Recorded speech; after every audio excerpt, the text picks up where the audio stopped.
ஒரு பேச்சு சொல்லாத எத்தனையோ செய்திகளை ஒரு மௌனம் சொல்லிவிடும். மௌனம் ஒரு மகத்தான சக்தி.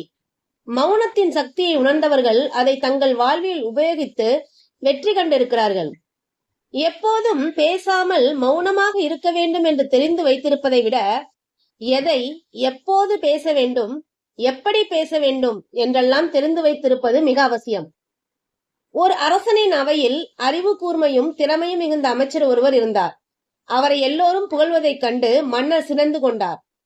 அவரை எப்படியாவது கீழ்மைப்படுத்த வேண்டும் என்று முடிவு செய்தார். ஒரு நாள் அவையில் மன்னர் அறிவாளியான அந்த அமைச்சரை பார்த்து, முட்டாள்களிடம் பழக வேண்டுமென்றால் என்ன செய்ய வேண்டும் என்று கேட்டார். அதற்கு அந்த அமைச்சர் எவ்வித பதிலும் கூறாமல் மௌனமாக இருந்தார். அவர் பதில் தெரியாமல் இருக்கிறார் போலும் என்று நினைத்த மன்னர், என்ன அமைச்சரே, நான் கேட்ட கேள்வி உமது செவிகளில் விழவில்லையா? முட்டாள்களுடன் பழக வேண்டுமானால் என்ன செய்ய வேண்டும் என்று மீண்டும் கேட்டார். அதற்கு பதில் கூறாமல் மௌனமாகவே அமைச்சர் இருந்தார்.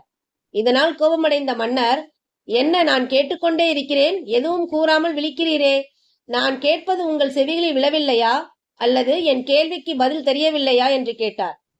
அமைச்சர் மன்னருக்கு வணக்கம் தெரிவித்துவிட்டு, மன்னர் பெருமானே, உங்கள் கேள்விக்கு உடனே பதிலளித்து விட்டேனே, நீங்கள் அதை புரிந்து கொள்ளவில்லையா என்றார். உடனே மன்னன், 3 முறை நான் கேட்டும் பதில் ஏதும் கூறாமல் மௌனமாக அல்லவா இருந்தீர் என்றான். அதற்கு அமைச்சர், ஆம் அரசே, அதுதான் என் பதில். முட்டாள்களுடன் பேச வேண்டுமென்றால் மௌனம்தான் சாதிக்க வேண்டும் என்றார். மன்னர் வாயடைத்து போனார்.